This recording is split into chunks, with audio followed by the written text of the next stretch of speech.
कई लोग सर्दी के मौसम को काफ़ी ज़्यादा पसंद करते हैं, लेकिन इसके दूसरी तरफ कई लोग सर्दी से ज़्यादा परेशान भी होते हैं। इस मौसम में हम अपने आप को ज़्यादा गर्म रखने की कोशिश करते हैं, जिसके लिए हम ज़्यादा स्वेटर पहनते हैं, गर्म भोजन करते हैं और गर्म जगहों पर रहते हैं। लेकिन इतना सब कुछ करने के बावजूद भी कई लोगों को ज़्यादा सर्दी लगती है।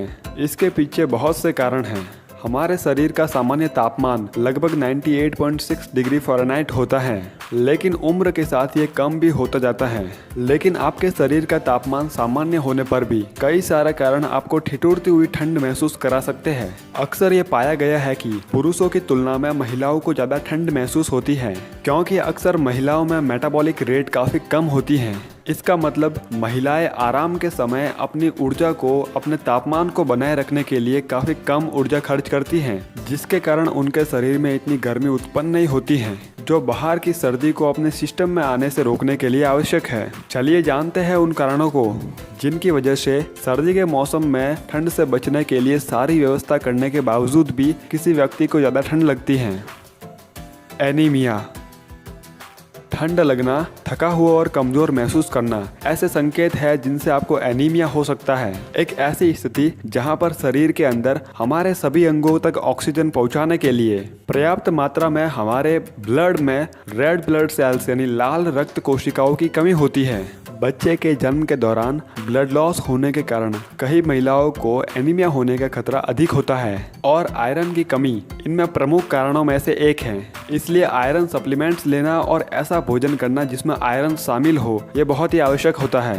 बेहतर होगा कि आप ऐसे बर्तन में खाना पकाएं जो आयरन का बना हुआ है। कई बार ऐसा होता है जिसमें एनीमिया के साथ साथ कई दूसरे हेल्थ इश्यूज भी शामिल होते हैं, जैसे ल्यूकेमिया, सिकल सेल एनीमिया और हीमोलिएसिस। इन बातों को ध्यान में रखते हुए आपको अपने हेल्थ केयर सेंटर पर कंप्लीट ब्लड काउंट टेस्ट करवाना चाहिए। विटामिन डेफिशिएंसी, यदि आपको पर्याप्त विटामिन B12, फॉलिक एसिड या विटामिन C नहीं मिल रहा है तो आपको विटामिन की कमी से होने वाला एनीमिया हो सकता है। हाथ पैरों में सुन्नता या अधिक ठंड महसूस होना विटामिन की कमी वाले एनीमिया के साथ हो सकता है। हालांकि कई सारे डॉक्टर्स का कहना है कि यह आमतौर पर प्राथमिक लक्षण नहीं है। अत्यधिक थकान, कमजोरी और चक्कर आना अन्य लक्षण हैं। एक कंप्लीट ब्लड काउंट टेस्ट के जरिए पता लगा सकते हैं कि आपको एनीमिया है या नहीं। अंडर एक्टिव थायराइड ग्लैंड, आपकी थायराइड ग्लैंड आपकी गर्दन के सामने स्थित छोटी सी ग्रंथि है। यह आपके शरीर की मेटाबॉलिक रेट को निर्धारित करने का काम करती है। हाइपोथायरॉयडिज्म के रूप में जाना जाने वाला एक अंडर एक्टिव थायराइड जो आपके ब्लड सर्कुलेशन में थायराइड हार्मोन का पर्याप्त उत्पादन और रिलीज नहीं करता है, और इस कारण से आपके शरीर की मेटाबॉलिक रेट भी कम हो जाती है।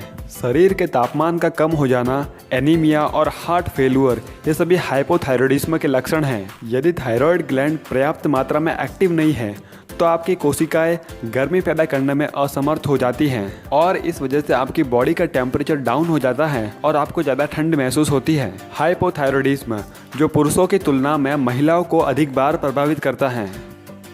एजिंग, जैसे जैसे आपकी उम्र बढ़ती जाती है आप ठंड के प्रति अधिक और अधिक सेंसिटिव होते जाते हैं। ऐसा इसलिए होता है क्योंकि आपके शरीर में सर्कुलेशन कम हो जाता है और आपका मेटाबॉलिक रेट कम हो जाती है। बुढ़ापा, डायबिटीज़ और हाई कोलेस्ट्रॉल रेट जैसी बीमारियों को भी बढ़ा देता है और इस वजह से आपके ब्लड फ्लो में कई प्रकार से बाधाएं उत्पन्न हो सकती है। एग्जॉस्शन, जब लोग भावनात्मक, शारीरिक या फिर दोनों तरीकों से थकान महसूस करते हैं तब ठंड लगना आम बात है, और ये कारक हमारे मस्तिष्क में थर्मोरेगुलेटरी यानी तापमान नियंत्रण करने वाली प्रणाली, हार्मोनल और मेटाबॉलिक प्रक्रियाओं को भी प्रभावित करते हैं। शरीर का तापमान ऊर्जा के स्तर में उतार चढ़ाव के रूप में शिफ्ट होता रहता है। जैसे जैसे आपका एनर्जी लेवल डाउन होता है आप अधिक और अधिक ठंड महसूस करते हैं, लेकिन ऐसी स्थिति में पर्याप्त आराम करने से आपको मदद मिल सकती है। डायबिटीज़ और कोल्डनेस कई तरीकों से एक दूसरे से आपस में जुड़े हुए हैं। ऐसी स्थिति जिसमें किडनी के सर्कुलेशन की समस्याएं बढ़ सकती हैं, जिससे आपको ज़्यादा ठंड लग सकती है।